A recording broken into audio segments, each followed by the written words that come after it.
Uma antologia de leituras das palavras de Deus Todo-Poderoso.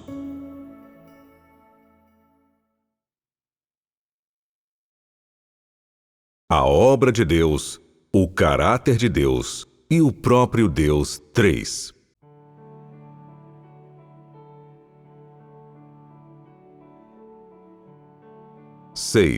O Sermão da Montanha. As Bem-aventuranças. Mateus capítulo 5, versículos de 3 a 12. O sal e a luz. Mateus capítulo 5, versículos de 13 a 16. A lei. Mateus capítulo 5, versículos de 17 a 20. A ira. Mateus capítulo 5, versículos de 21 a 26. O adultério. Mateus capítulo 5, versículos de 27 a 30. O divórcio. Mateus capítulo 5, versículos de 31 a 32. Os votos. Mateus capítulo 5, versículos de 33 a 37. Olho por olho. Mateus capítulo 5, versículos de 38 a 42. Ama teus inimigos. Mateus capítulo 5, versículos de 43 a 48. Instruções sobre doar. Mateus capítulo 6, versículos de 1 a 4. A oração. Mateus capítulo 6, versículos de 5 a 8. 7. As parábolas do Senhor Jesus. A parábola do semeador.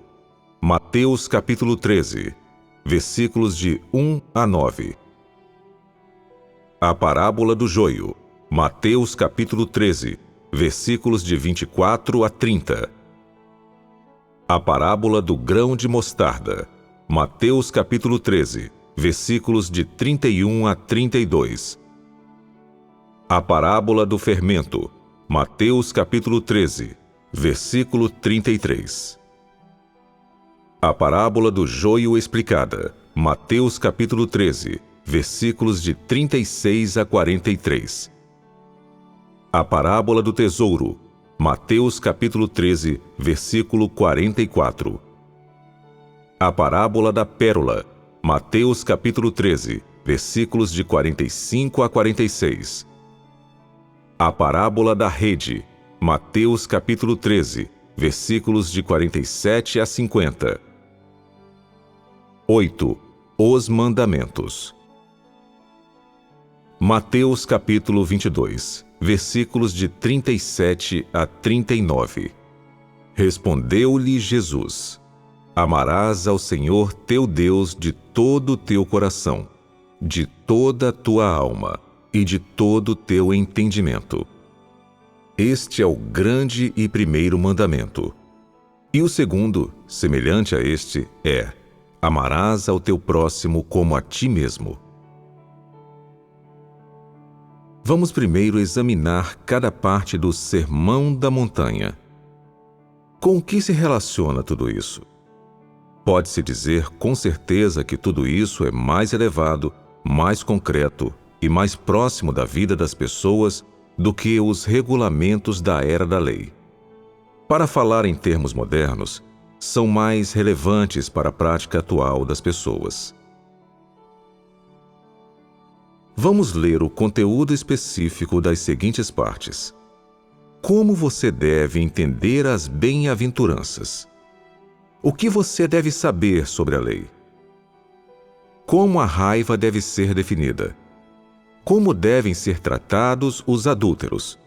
O que é dito e que tipo de regras existem sobre o divórcio? E quem pode e quem não pode se divorciar? E o que dizer dos votos, olho por olho, amar seus inimigos, instruções sobre dar, etc. Todas essas coisas têm a ver com cada aspecto da prática da crença da humanidade em Deus e do seu seguir a Deus.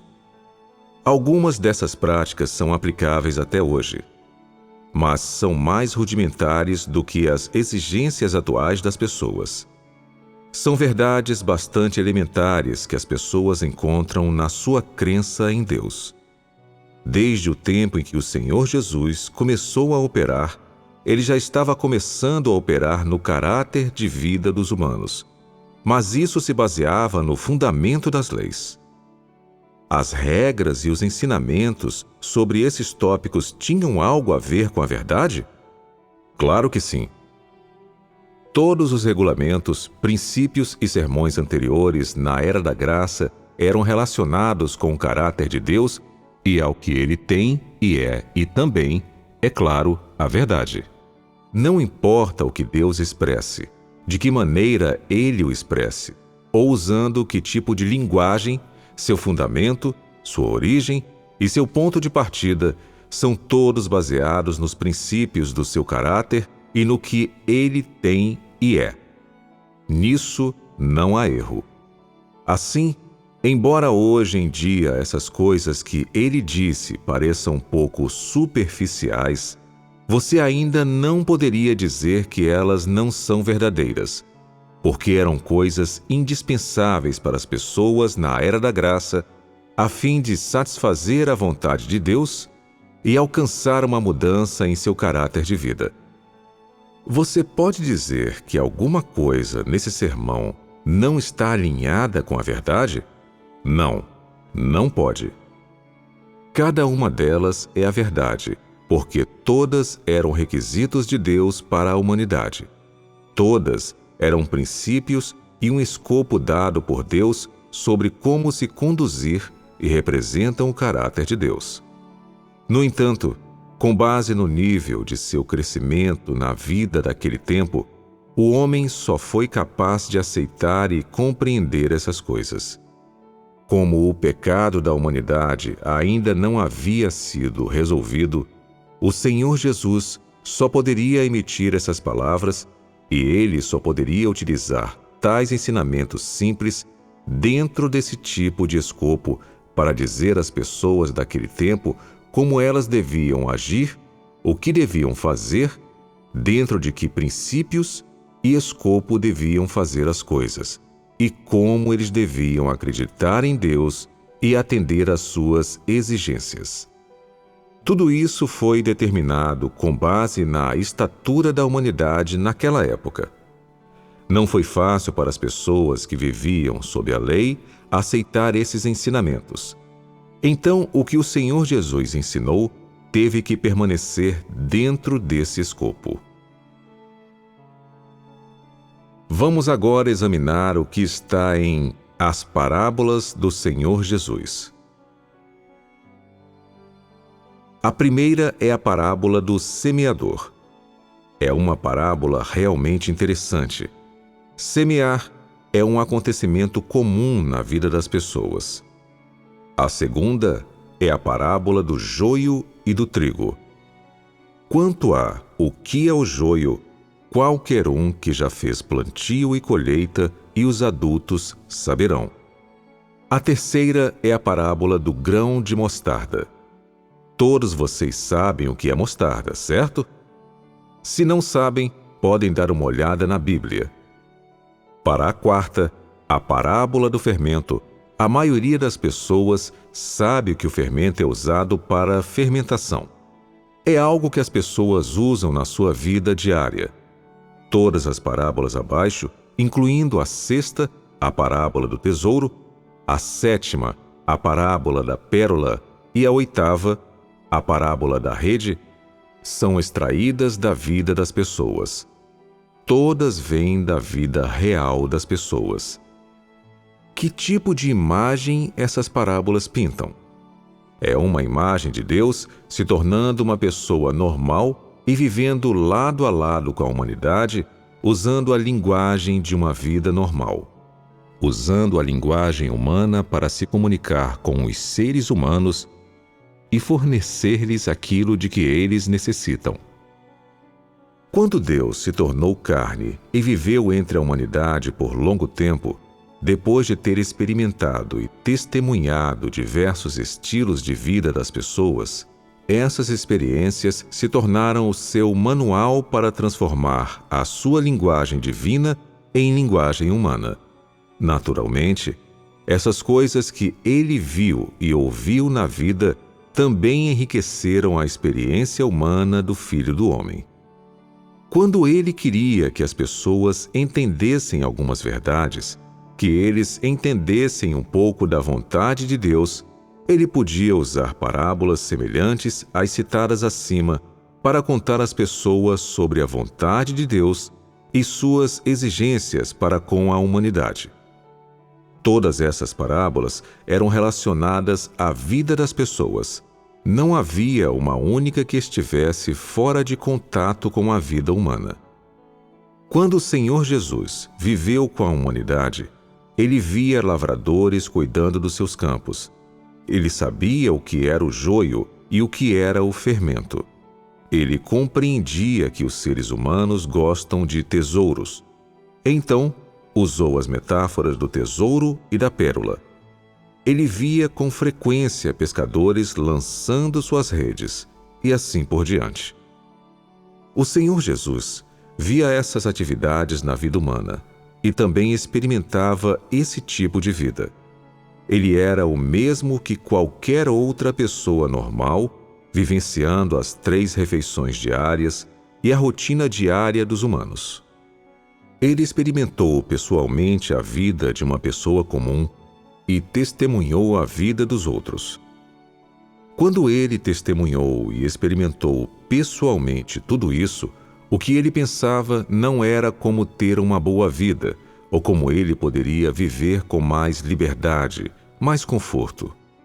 Quando ele estava experimentando uma vida humana autêntica, o Senhor Jesus via a dificuldade na vida das pessoas, via a dureza, a miséria e a tristeza das pessoas sob a corrupção de Satanás, vivendo sob o império de Satanás e vivendo em pecado.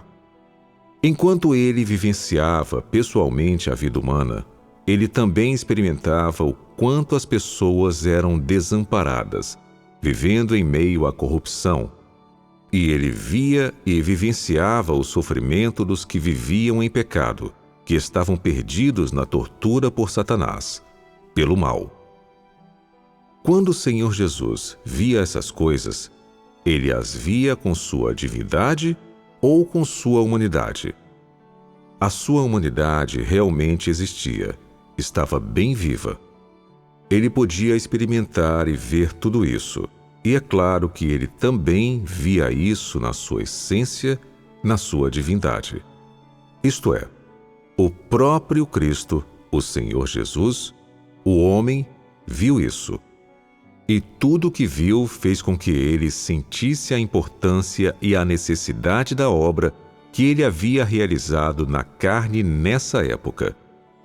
Embora ele mesmo soubesse que a responsabilidade que ele precisava assumir na carne era tão imensa e quão cruel seria a dor que ele haveria de enfrentar, quando ele viu a humanidade impotente no pecado, quando ele viu a desgraça da vida dela e suas débeis lutas sob a lei, ele sentiu mais e mais pesar e ficou cada vez mais ansioso para salvar a humanidade do pecado.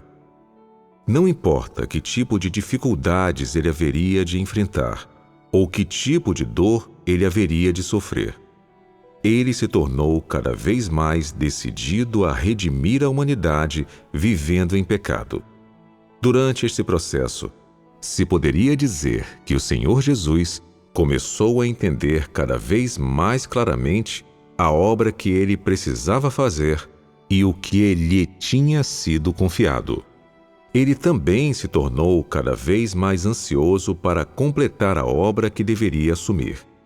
Assumir todos os pecados da humanidade, expiar a humanidade de forma que eles não mais vivessem em pecado e que Deus seria capaz de esquecer os pecados do homem devido a esse oferecimento em troca do pecado, permitindo-lhe continuar sua obra de salvar a humanidade. Pode-se dizer que, no coração do Senhor Jesus, ele estava disposto a se oferecer pela humanidade, a se sacrificar.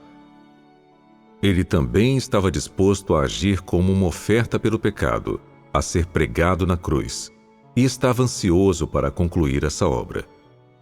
Quando ele viu as condições miseráveis da vida humana, ele desejou ainda mais cumprir a sua missão o mais rápido possível, sem atrasar nem um só minuto ou segundo. Quando ele teve esse sentimento de urgência, ele não estava pensando em quão grande seria sua própria dor, nem pensou mais em quanta humilhação ele teria que suportar. Ele mantinha apenas uma convicção no seu coração. Contanto que ele se oferecesse, contanto que fosse pregado na cruz como oferecimento em troca do pecado, a vontade de Deus seria cumprida, e ele poderia começar uma nova obra. A vida da humanidade em pecado, o estado de existir em pecado seria completamente mudado.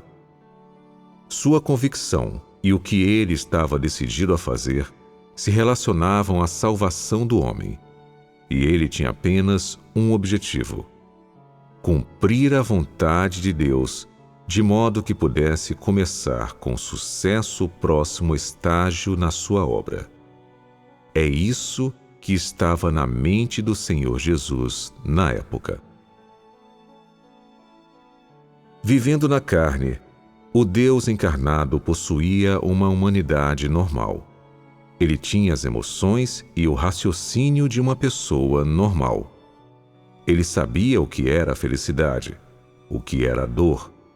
E quando viu a humanidade nesse tipo de vida, sentiu profundamente que apenas dar às pessoas alguns ensinamentos, fornecer-lhes algo ou ensinar-lhes algo, não poderia tirá-los do pecado.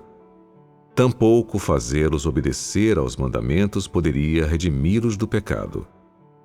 Somente quando ele assumisse o pecado da humanidade e se tornasse semelhante à carne pecaminosa, ele poderia oferecê-la em troca da liberdade da humanidade e oferecê-la em troca do perdão de Deus para a humanidade. Assim, depois que o Senhor Jesus experimentou e testemunhou a vida dos homens em pecado, houve um desejo intenso que se manifestou em seu coração: permitir que os humanos se livrassem de sua vida de luta contra o pecado. Esse desejo fez com que ele sentisse cada vez mais que precisava ir para a cruz e assumir os pecados da humanidade o quanto antes, o mais rápido possível. Esses eram os pensamentos do Senhor Jesus naquele tempo, depois de ter vivido com pessoas, vendo, ouvindo e sentindo a miséria da vida deles em pecado. Que o Deus encarnado pudesse ter esse tipo de vontade para com a humanidade, que ele pudesse expressar e revelar esse tipo de caráter. Será isso algo que uma pessoa comum poderia ter? O que uma pessoa comum veria se vivesse nesse tipo de ambiente? O que ela pensaria? Se uma pessoa comum enfrentasse tudo isso, ela encararia os problemas de uma perspectiva elevada? Não, sem dúvida. Embora a aparência do Deus encarnado seja exatamente a mesma que a de um humano, embora ele aprenda o conhecimento humano e fale a linguagem humana, e às vezes até expresse as suas ideias através dos meios ou expressões da humanidade, a maneira como ele vê os humanos, a essência das coisas e a maneira como as pessoas corruptas veem a humanidade e a essência das coisas não são iguais em absoluto. A perspectiva dele e a altura em que ele se encontra é algo inatingível para uma pessoa corrupta. O motivo disso é que Deus é a verdade. A carne que ele usa também possui a essência de Deus, e os seus pensamentos e aquilo que é expresso pela sua humanidade também são a verdade. Para as pessoas corruptas, o que ele expressa na carne são provisões da verdade e da vida. Essas provisões não são apenas para uma pessoa, mas para toda a humanidade. Para qualquer pessoa corrupta, no seu coração só existem algumas poucas pessoas associadas a ela. Só existem aquelas poucas pessoas a quem ela dá importância, com quem se preocupa. Quando há um desastre no horizonte, ele pensa primeiro nos seus próprios filhos, no seu cônjuge ou em seus pais.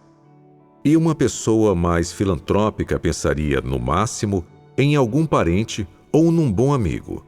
Será que ele pensa em mais alguém?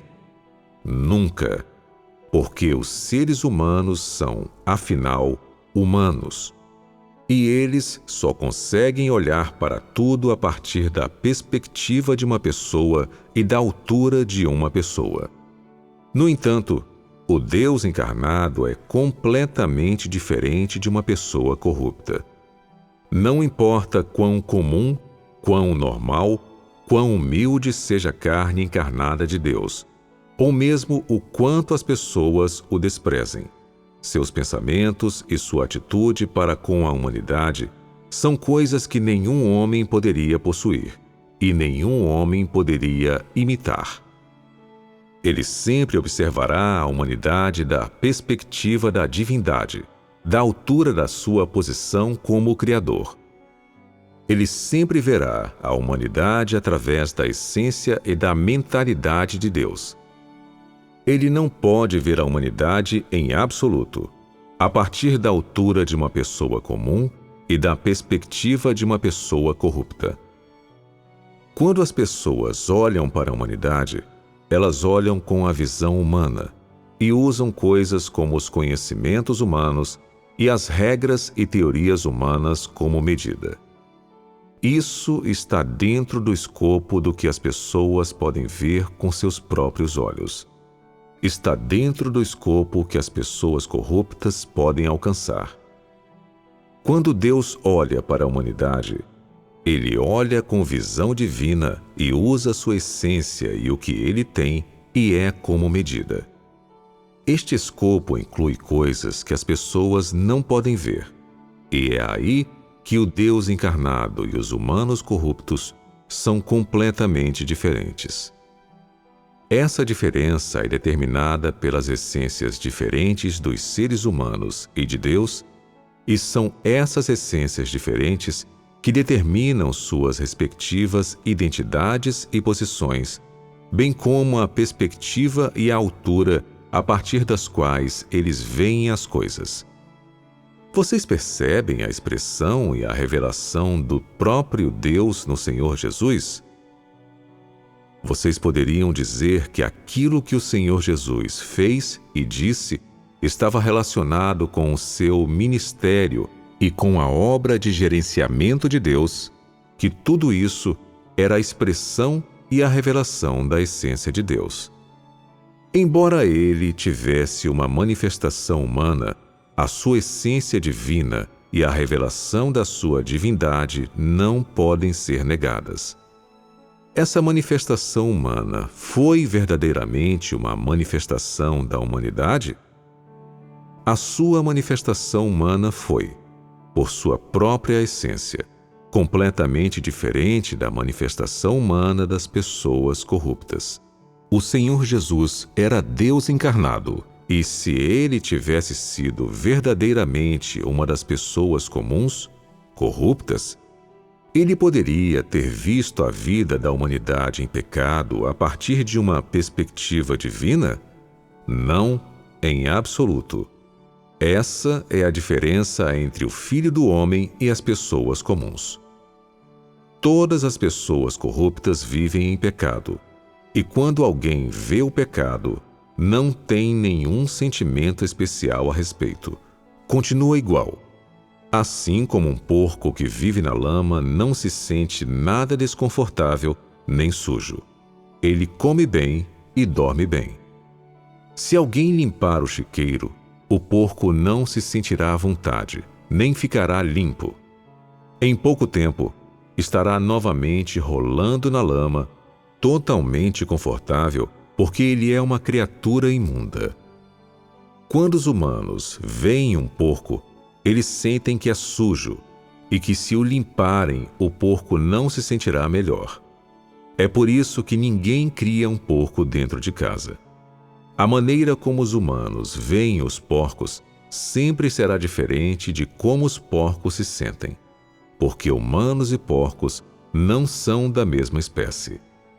E como o Filho do Homem encarnado não é da mesma espécie que os humanos corruptos, apenas o Deus encarnado pode se postar em uma perspectiva divina e se postar da altura de Deus para ver a humanidade, para ver tudo.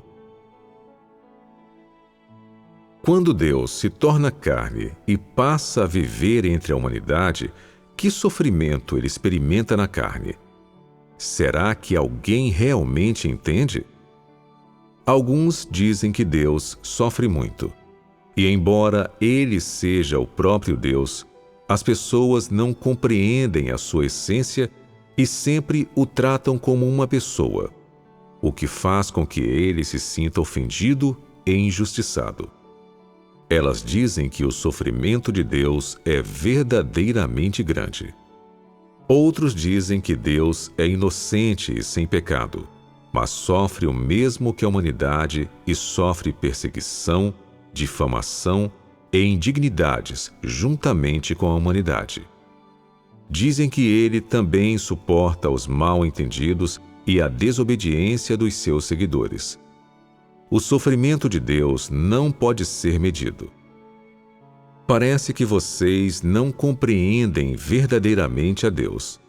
De fato, esse sofrimento de que vocês falam não conta como verdadeiro sofrimento para Deus, porque existe um sofrimento maior que esse. Assim, qual é o verdadeiro sofrimento para o próprio Deus? O que é o verdadeiro sofrimento para a carne encarnada de Deus? Para Deus, o fato de que a humanidade não o compreende não conta como sofrimento. E o fato de que as pessoas compreendem mal a Deus e não o vejam como Deus não contam como sofrimento. No entanto, as pessoas costumam achar que Deus deve ter sofrido uma grande injustiça, que o tempo em que Deus viveu na carne, ele não pode mostrar sua pessoa à humanidade e permitir que ela visse a sua grandeza. E Deus estava se escondendo humildemente em uma carne insignificante. Portanto, isso deve ter sido um tormento para ele. As pessoas levam a sério o que elas conseguem compreender e o que elas conseguem ver do sofrimento de Deus. E impõem todo tipo de simpatia a Deus e, muitas vezes, até lhe oferecem um pequeno elogio por isso. Na realidade, há uma diferença. Há uma distância entre o que as pessoas compreendem do sofrimento de Deus e o que ele realmente sente. Estou dizendo a verdade a vocês. Para Deus, quer seja o Espírito de Deus ou a carne encarnada de Deus, esse sofrimento não é um sofrimento verdadeiro. Então, o que é que Deus realmente sofre? Vamos falar sobre o sofrimento de Deus apenas da perspectiva de Deus encarnado. Quando Deus se torna carne, tornando-se uma pessoa comum e normal, vivendo entre a humanidade, lado a lado com as pessoas, ele não pode ver e sentir os métodos, as leis e as filosofias de vida das pessoas? Como esses métodos e leis para viver o fazem sentir? Ele sente abominação em seu coração? Por que ele sentiria abominação? Quais são os métodos e leis da humanidade para viver? Em que princípios eles estão enraizados? Em que eles se baseiam? Os métodos, leis, etc., da humanidade para viver. Tudo isso é criado com base na lógica, nos conhecimentos e na filosofia de Satanás.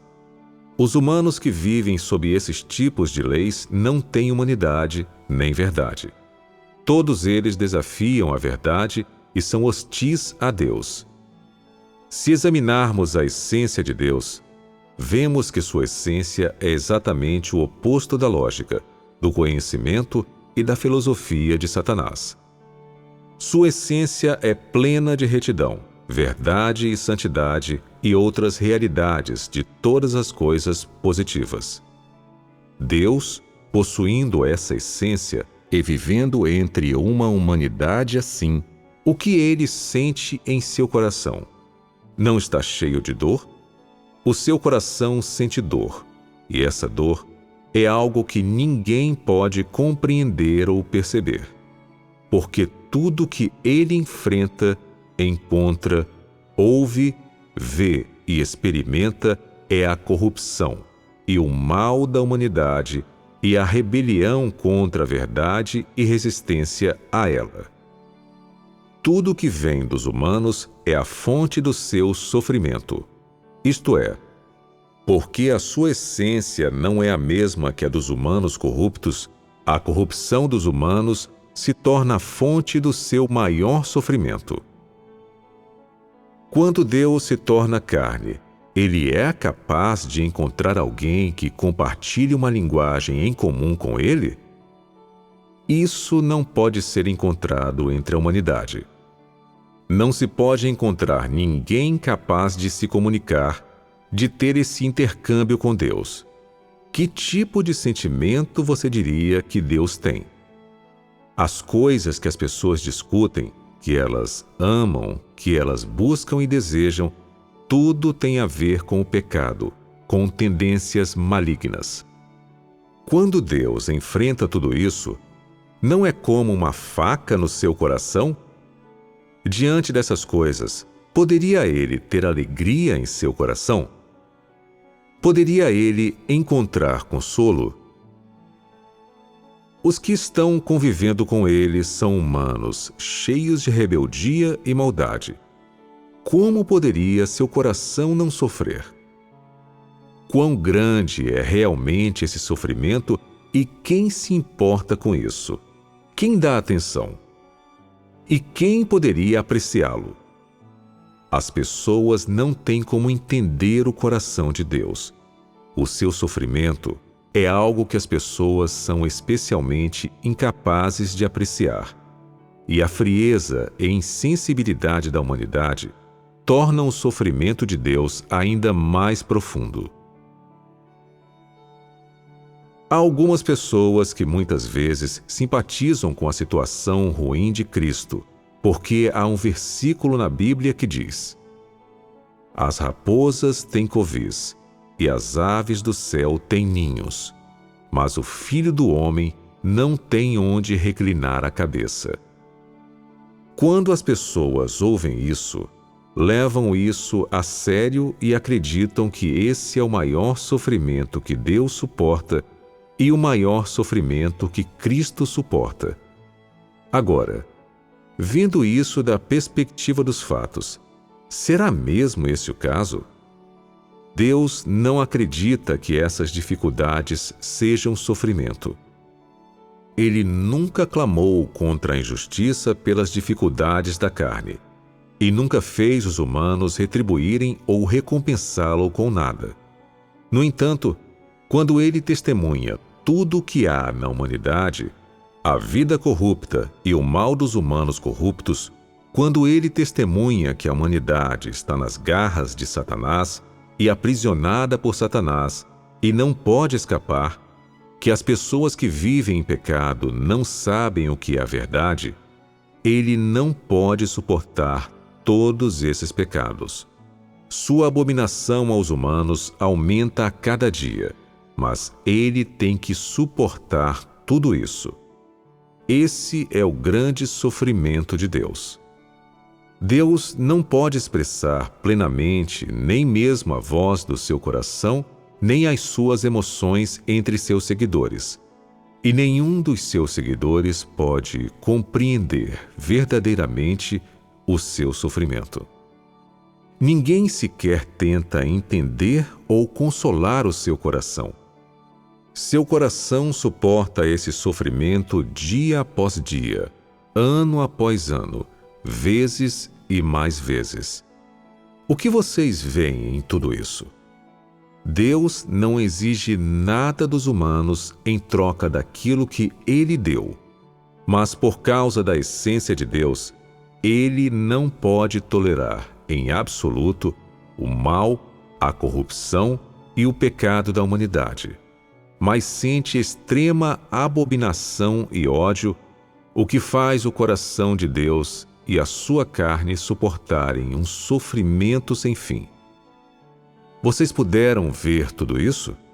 O mais provável é que nenhum de vocês pôde ver isso, pois nenhum de vocês consegue entender verdadeiramente a Deus. Com o tempo, vocês mesmos poderão experimentar isso gradualmente.